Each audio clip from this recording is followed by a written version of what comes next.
ประเทศไทยจังหวัดแพร่ FM 91 เมกะเฮิรตซ์ให้ความรู้คู่ความสุขสถิตในดวงใจตราบนิจนิรันดร์น้อมศิรกรานต์กราบแทบพระยุคลบาทน้อมสำนึกในพระมหากรุณาธิคุณเป็นล้นผลอันหาที่สุดมิได้ข้าพระพุทธเจ้านายนพรัตน์วัชรขจรกุลนายแพทย์สาธารณสุขจังหวัดแพร่และผู้บริหารข้าราชการพนักงานราชการเจ้าหน้าที่สำนักงานสาธารณสุขจังหวัดแพร่ปลายขอบฟ้าก้มกราบอำลาด้วยน้ำตาอาลัยยินดีต้อนรับสู่เมืองแพร่เก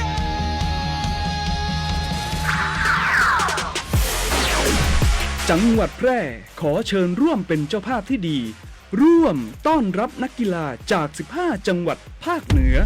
ร่วมชมร่วมเชียร์การแข่งขันกว่า45ชนิดกีฬาในการเป็นเจ้าภาพจัดการแข่งขันกีฬาเยาวชนแห่งชาติรอบคัดเลือกภาค5ครั้งที่41เมืองแพร่เกมระหว่างวันที่22ถึง31มกราคม2569นี้และการแข่งขันกีฬาอาวุโสแห่งชาติรอบคัดเลือกภาค5ครั้งที่8เวียงโกไสเกมระหว่างวันที่15ถึง22กุมภาพันธ์2569พลาดไม่ได้กับพิธีเปิดการแข่งขันสุดยิ่งใหญ่ตระการตาในวันพฤหัสบดีที่22มกราคม2569ณสนามกีฬาองค์การบริหารส่วนจังหวัดแพร่ติดตามข่าวสารการแข่งขันได้ที่เพจ Facebook เมืองแพร่เกมและเพจเวียงโกไสเกม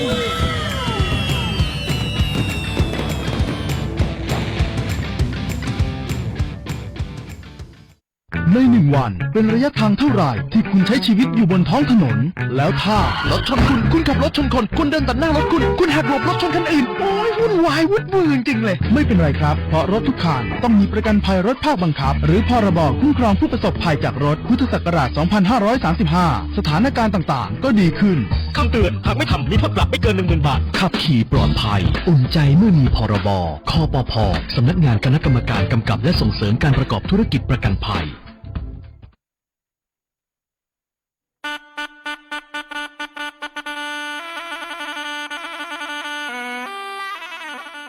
รู้หรือไม่ว่าเหนือใต้เราเชื่อมโยงกันภาษาเจ๊เหหรือภาษาตากใบเป็นภาษาถิ่นที่พูดกันในอำเภอตากใบจังหวัดนราธิวาสมีลักษณะเฉพาะตัวจากการผสมผสานระหว่างภาษาสุโขทัยโบราณภาษาใต้และภาษามลายูภาษาเจ๊เหจึงมีความโดดเด่นที่สำเนียงเนิบช้าและนุ่มนวลเป็นมรดกทางวัฒนธรรมที่กำลังเสี่ยงต่อการสูญหายภาษาเจ๊เหจึงสะท้อนได้ว่าแผ่นดินไทยเหนือใต้เป็นสายสัมพันธ์ที่เชื่อมโยงกันศาสนาภาษาวัฒนธรรมความรักความเข้าใจความสามัคคีและความผูกพันเป็นพื้นฐานสำคัญในการสร้างสันติสุขที่ยั่งยืนสำนักงานประชาสัมพันธ์ที่3กรมประชาสัมพันธ์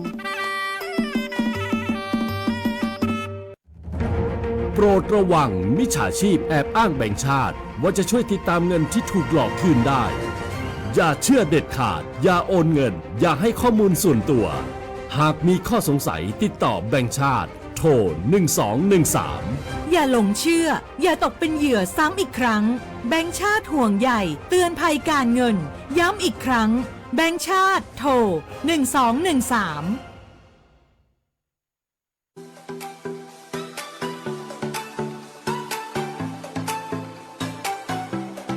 ครับบ่ดื่ม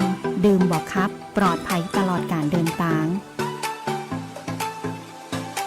ด้วยความห่วงใยจากสวท8 FM 91 เมกะเฮิรตซ์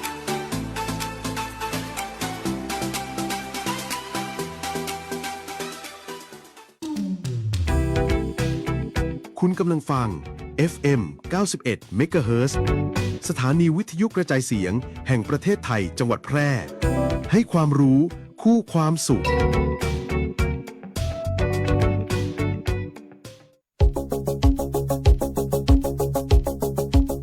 ค ข่าวสารฉับไวใกล้ตัวบริการทันใจร่วมแรงร่วมใจงานบ้านงานบุญประกวดราคาโปร่งใสและติดตามสภาพอากาศประจำวันโดยทีมข่าวสวทแพร่ FM 91 เมกะเฮิรตซ์สถานีข่าวดีของประชาชนคนเมืองแพร่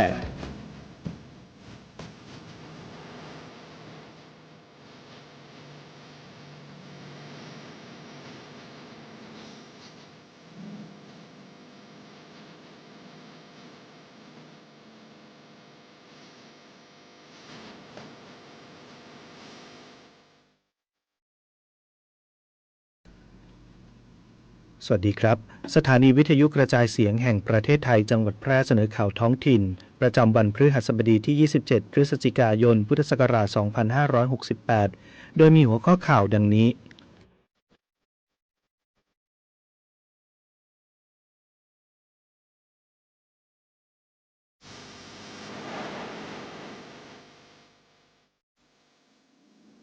กรมการแพทย์แผนไทยและการแพทย์ทางเลือกเตรียมสร้าง Wellness Center จังหวัดแพร่ให้บริการด้านแพทย์แผนไทยแก่ประชาชนในพื้นที่ผู้ว่าราชการจังหวัดแพร่เปิดงานเสน่ห์แพร่ Soft Power and GI ดันผลิตภัณฑ์ชุมชนสู่ Soft Power ไทยในงานแพร่แข่งจดครั้งที่ 4พาณิชย์จังหวัดแพร่เตรียมนำสินค้าธงฟ้าราคาประหยัดจำหน่ายในงานมหกรรมของดีจังหวัดแพร่และงานกาชาติประจำปี 2568 ลดค่าครองชีพให้ประชาชนรัฐบาลจัดตั้งศูนย์ประสานงานรับส่งต่อความช่วยเหลือผู้ประสบอุทกภัยบูรณาการทุกภาคส่วนช่วยเหลือภาคใต้เรือหลวงจักรีนฤเบศรเปิดโรงครัวพระราชทานลอยน้ำปรุงอาหาร 3,000 ชุดส่งเฮลิคอปเตอร์ช่วยผู้ประสบภัยสงขลาต่อไปเป็นรายละเอียดของข่าว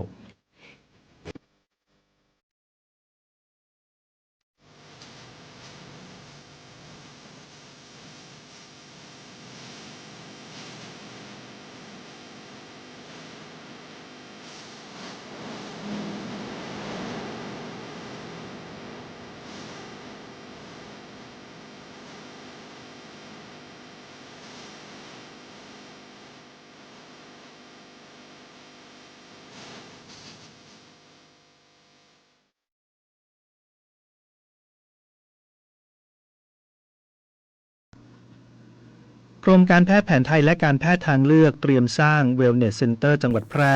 ให้บริการด้านแพทย์แผนไทยแก่ประชาชนในพื้นที่คณะกรรมาธิการการสาธารณสุขสภาผู้แทนราษฎรลงพื้นที่ตรวจเยี่ยมศูนย์การแพทย์แผนไทยและการแพทย์ทางเลือกเขตสุขภาพที่ 1 จังหวัดแพร่และตรวจเยี่ยมสถานที่ก่อสร้างศูนย์ Wellness Center จังหวัดแพร่ที่ตำบลแม่ยางตาลอำเภอร้องกวางจังหวัดแพร่โดยกรมการแพทย์แผนไทยและการแพทย์ทางเลือกอนุมัติจัดตั้งศูนย์การแพทย์แผนไทยและการแพทย์ทางเลือกเขตสุขภาพที่ 1 จังหวัดแพร่เพื่อให้บริการตรวจรักษาประชาชนด้วยศาสตร์การแพทย์แผนไทยปัจจุบันให้บริการผู้ป่วยนอกคลินิกยาเสพติดและนวดแผนไทยมีจำนวนผู้ป่วยที่มารับบริการตั้งแต่เปิดศูนย์เมื่อวันที่ 19 มกราคม 2567 ประมาณ 10,000 คนแล้วมีรายรับรวม 15.67 ล้านบาทโดยศูนย์ Wellness Center จังหวัดแพร่ที่จะดำเนินการก่อสร้างจะเป็นที่ตั้งของศูนย์การแพทย์แผนไทยและการแพทย์ทางเลือกเพื่อตรวจรักษาให้บริการผู้ป่วยในเขตสุขภาพที่ 1 8 จังหวัดภาคเหนือและเป็นที่ตั้งโรงงานแปรรูปสมุนไพรภูมิภาคซึ่งในประเทศไทยมีเพียงภาคละ1แห่งขณะนี้ทางกรมแพทย์แผนไทยและการแพทย์ทางเลือกได้ตรวจสอบสถานที่ก่อสร้างและเตรียมพร้อมเพื่อดำเนินงานตามแผนทั้งนี้ Wellness Center จังหวัดแพร่จะเป็นประโยชน์ในการดูแลสุขภาพของคนจังหวัดแพร่และจังหวัดใกล้เคียงอีกทั้งจะช่วยสร้างรายได้จากการปลูกสมุนไพรเพื่อป้อนให้กับโรงงานแปรรูปสมุนไพรสร้างอาชีพที่ยั่งยืนให้กับประชาชนในจังหวัดแพร่ต่อไป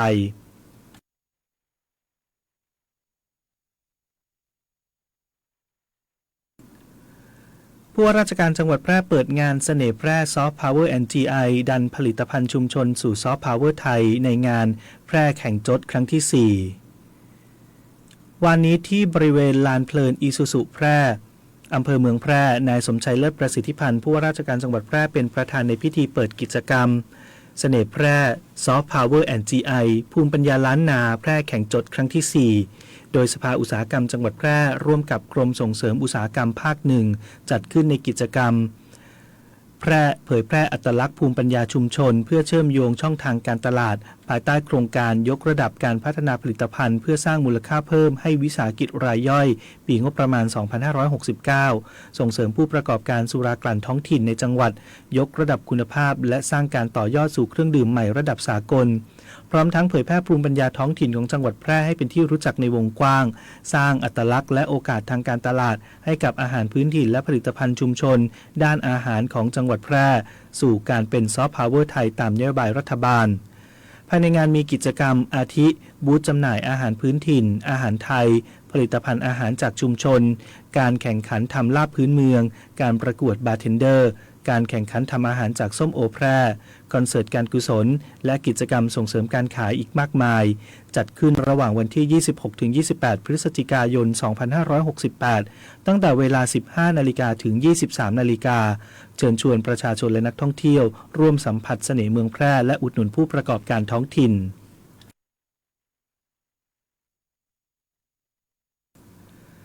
พาณิชย์จังหวัดแพร่เตรียมนำสินค้าธงฟ้าราคาประหยัดจำหน่ายในงานมหกรรมของดีจังหวัดแพร่และงานกาชาดประจำปี 2568 ลดค่าครองชีพให้ประชาชนนายสุภสันต์สินชูศรีพาณิชย์จังหวัดแพร่เปิดเผยว่าจังหวัดแพร่ได้กำหนดจัดงานมหกรรมของดีจังหวัดแพร่และงานกาชาดประจำปี 2568 ระหว่างวันที่ 1 ถึง 10 ธันวาคม 2568 ณ สนามกีฬาองค์การบริหารส่วนจังหวัดแพร่ภายใต้แนวคิดอวดของดีบ้านฉันเพื่อกระตุ้นเศรษฐกิจและการท่องเที่ยวในช่วงปลายปี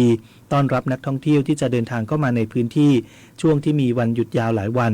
ซึ่งจะมีการจัดนิทรรศการแสดงผลงานและการออกร้านจากหน่วยงานต่างๆโดยในส่วนสำนักงานพาณิชย์จังหวัดแพร่ได้เตรียมนำสินค้าธงฟ้าราคาประหยัดมาจัดจำหน่ายภายในงานเพื่อช่วยลดภาระค่าครองชีพให้กับประชาชนด้วยโดยเป็นสินค้าอุปโภคบริโภคในราคาพิเศษ 7 ชนิดหลักได้แก่ไข่ไก่น้ำมันพืชปาล์มน้ำมันพืชตราองุ่นน้ำตาลทรายข้าวสารบะหมี่กึ่งสำเร็จรูปและปลากระป๋องนอกจากนี้หน่วยงานในสังกัดกระทรวงพาณิชย์พื้นที่จังหวัดแพร่ยังได้ร่วมจัดนิทรรศการพระราชกรณียกิจสมเด็จพระพันปีหลวงนิทรรศการ SDG จังหวัดแพร่การประชาสัมพันธ์ภารกิจกระทรวงพาณิชย์และการให้คำปรึกษาแนะนำบริการต่างๆสำนักงานพาณิชย์จังหวัดแพร่จึงขอเชิญชวนประชาชนเลือกซื้อสินค้าอุปโภคบริโภคธงฟ้าราคาประหยัดภายในงานมหกรรมของดีจังหวัดแพร่และงานกาชาดประจำปี 2568 วันที่ 1-10 ธันวาคมณสนามกีฬาองค์การบริหารส่วนจังหวัดแพร่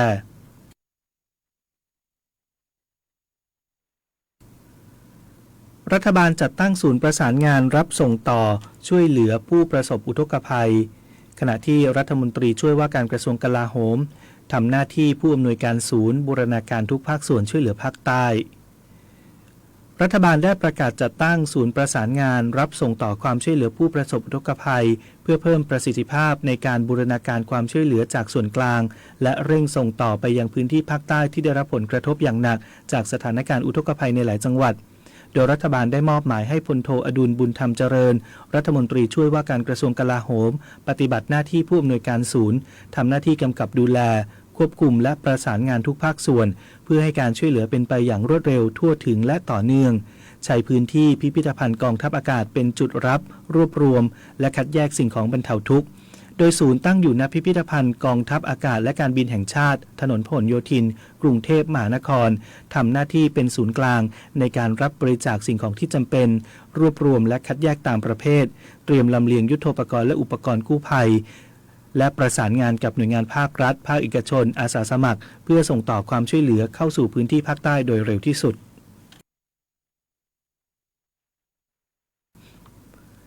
เรือหลวงจักรีนฤเบศรเปิดโรงครัวพระราชทานลอยน้ำปรุงอาหาร 3,000 ชุดส่งเฮลิคอปเตอร์ช่วยผู้ประสบภัยจังหวัดสงขลาวันนี้เวลา 6:30 น.พลเรือตรีปารัตน์รัตนชัยพันธ์โฆษกกองทัพเรือเปิดเผยว่าหลังจากเรือหลวงจักรีนฤเบศรได้ทอดสมอบริเวณชายฝั่งจังหวัดสงขลาเมื่อกลางดึกของคืนที่ผ่านมา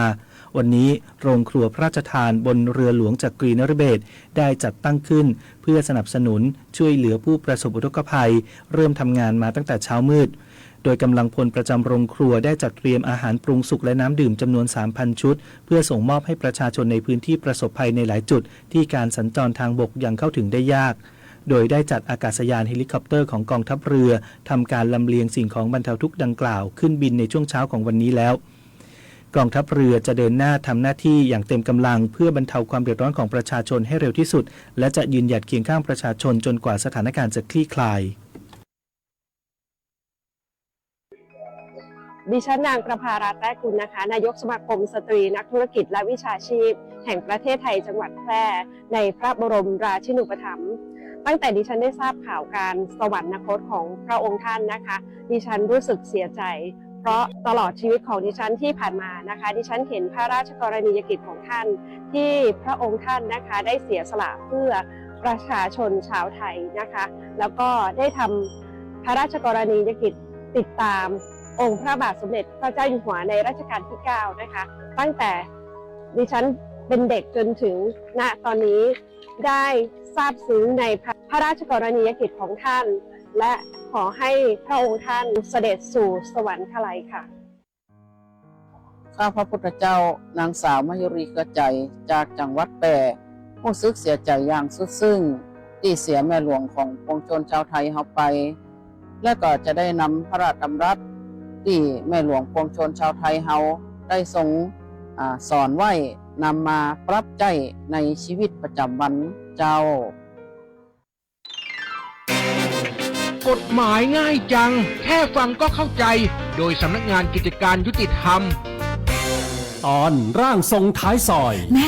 เมื่อกี้มีตำรวจมาเห็นว่ามาจับป้าที่เป็นร่างทรงท้ายซอยบ้านเราไปแล้วอ่ะแม่รู้ยังมาจับองค์แม่ได้ยังไงอ่ะอาทิตย์ก่อนแม่ยังไปขอหวยเขาอยู่เลยเขาเลยให้แม่ซื้อเครื่องรางมาไม่อยากจะโม้โอ้ยโกหกทั้งแพรเมื่อกี้เขายอมรับแล้วด้วยนะว่าเขากุเรื่องขึ้นมาเองว่าติดต่อกับองค์แม่อะไรนั้นได้อ่ะแม่โดนเขาหลอกแล้วตายนี่แม่โดนหลอกเหรอเนี่ยโหเครื่องรางก็ตั้งแพงการที่มิจฉาชีพฉวยโอกาสในความเชื่อความศรัทธาหรือความรู้สึกของคนที่เดือดร้อนหลอกลวงเอาเงินในรูปแบบของค่าครูค่าวัตถุมงคลหรือค่าพิธีกรรมต่างๆจะมีโทษจำคุกไม่เกิน3 ปีหรือปรับเงินไม่เกิน 60,000 บาทหรือทั้งจำทั้งปรับค่ะดีโดนซะให้เข็ดมาหากินกับความเชื่อของคนแบบนี้ได้ไงงวดเนี้ยฉันจะไปหาเลขเด็ดจากที่ไหนล่ะเนี่ยหากสงสัยเรื่องกฎหมายหรือได้รับความไม่เป็นธรรมติดต่อสำนักงานยุติธรรมจังหวัดทั่วประเทศหรือโทรสายด่วนยุติธรรม1111กด77นะจะบอกให้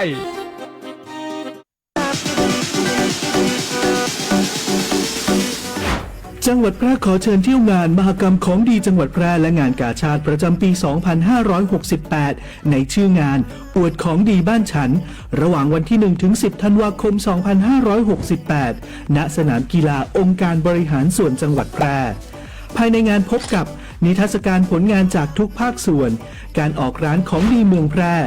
การออกสลากกาชาดการกุศลพร้อมชมความงดงามของงานสีสันสวนสวยเมืองแพร่ Colorful Garden in แพร่ 2025 และงานมหกรรมไฟล้านดวงไฮไลท์สำคัญการประกวดนางสาวแพร่ตำนานความงามที่หวนคืนเวทีอีกครั้งอย่างยิ่งใหญ่เชิญร่วมสัมผัสเสน่ห์เมืองแพร่ในมิติใหม่ตลอด10 วัน 10 คืนแห่งความสุขในงานมหกรรมของดีจังหวัดแพร่และงานกาชาดประจำปี 2568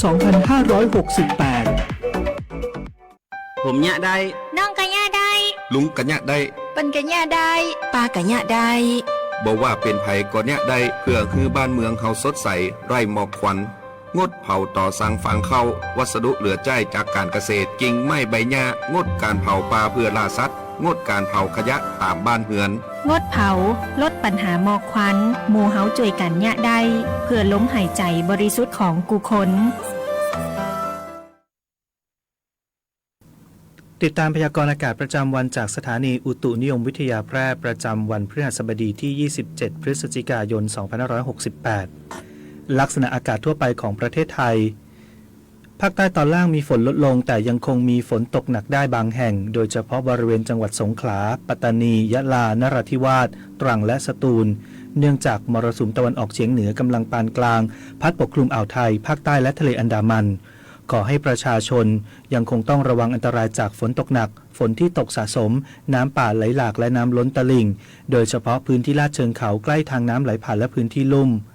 ส่วนคลื่นลมบริเวณอ่าวไทยมีกำลังปานกลางโดยทะเลมีคลื่นสูงประมาณ2เมตรบริเวณที่มีฝนฟ้าคะนองคลื่นสูงมากกว่า2เมตรขอให้ชาวเรือบริเวณอ่าวไทยและทะเลอันดามันเดินเรือด้วยความระมัดระวังและหลีกเลี่ยงการเดินเรือในบริเวณที่มีฝนฟ้าคะนองสำหรับประเทศไทยตอนบนมีอากาศเย็นลงกับมีลมแรงโดยภาคเหนือและภาคตะวันออกเฉียงเหนือมีอากาศเย็นถึงหนาวส่วนภาคกลางรวมทั้งกรุงเทพมหานครและปริมณฑลภาคตะวันออกและภาคใต้ตอนบนมีอากาศเย็นขอให้ประชาชนบริเวณดังกล่าวดูแลรักษาสุขภาพเนื่องจากสภาพอากาศที่หนาวเย็นลงรวมถึงให้ระวังอันตรายจากอัคคีภัยที่อาจจะเกิดขึ้นจากสภาพอากาศแห้งและลมแรง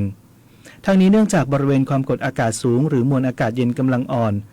ขออภัยครับหรือมวลอากาศเย็นกำลังค่อนข้างแรงจากประเทศจีนได้แผ่ลงมาปกคลุมประเทศไทยตอนบนและทะเลจีนใต้ตอนบนแล้วอันหนึ่งพายุไต้ฝุ่นโคโตะบริเวณทะเลจีนใต้ตอนกลางคาดว่าจะเคลื่อนเข้าใกล้ชายฝั่งประเทศเวียดนามตอนใต้ในช่วงวันที่ 28-30 พฤศจิกายนนี้ในขณะที่บริเวณความกดอากาศสูงหรือมวลอากาศเย็นปกคลุมบริเวณประเทศเวียดนามและทะเลจีนใต้ส่งผลให้พายุนี้จะอ่อนกำลังลงอย่างรวดเร็วตามลำดับโดยพายุนี้ไม่เคลื่อนเข้าสู่ประเทศไทยส่วนพายุไซโคลนซินยานได้เคลื่อนออกห่างออกไปและปกคลุมบริเวณเกาะสุมาตราประเทศอินโดนีเซียพยากรณ์อากาศบริเวณภาคเหนืออากาศเย็นถึงหนาวกับมีลมแรงและอุณหภูมิจะลดลง 1-2 องศาเซลเซียสอุณหภูมิต่ำสุด 11-17 องศาเซลเซียสอุณหภูมิสูงสุด 26-30 องศาเซลเซียสบริเวณยอดดอยอากาศหนาวถึงหนาวจัดอุณหภูมิต่ำสุด 3-14 องศาเซลเซียสลมตะวันออกเฉียงเหนือความเร็ว 10-25 กิโลเมตรต่อชั่วโมงพยากรณ์อากาศบริเวณจังหวัดแพร่อากาศหนาวและอุณหภูมิจะลดลง 1-2 องศาเซลเซียสทัศนวิสัย 0.01 ถึง 10 กิโลเมตรลมตะวันออกเฉียงเหนือความเร็ว 10-20 กิโลเมตรต่อชั่วโมงอุณหภูมิสูงสุดที่สถานีอุตุนิยมวิทยาแพร่วานนี้วัดได้ 28.5 องศาเซลเซียสอุณหภูมิต่ำสุดที่สถานีอุตุนิยมวิทยาแพร่เช้าวันนี้วัดได้ 14.4 องศาเซลเซียสคาดว่าอุณหภูมิสูงสุดวันนี้ประมาณ 28 องศาเซลเซียสคาดว่าอุณหภูมิต่ำสุดเช้าพรุ่งนี้ประมาณ 13 องศาเซลเซียสบริเวณยอดดอยอากาศหนาวอุณหภูมิต่ำสุด 11 องศาเซลเซียสวันนี้ดวงอาทิตย์ตกเวลา 17:42 นาทีวันพรุ่งนี้ดวงอาทิตย์ขึ้นเวลา 6:33 นาทีจบการเสนอข่าวท้องถิ่นพระสถิตอยู่ในใจตราบนิจนิรันดร์น้อมสำนึกในพระมหากรุณาธิคุณเป็นล้นพ้นอันหาที่สุดมิได้ข้าพระพุทธเจ้าข้าราชการและเจ้าหน้าที่สถานีวิทยุกระจายเสียงแห่งประเทศไทยจังหวัดแพร่ธนชัยสุวรรณากาศอ่าน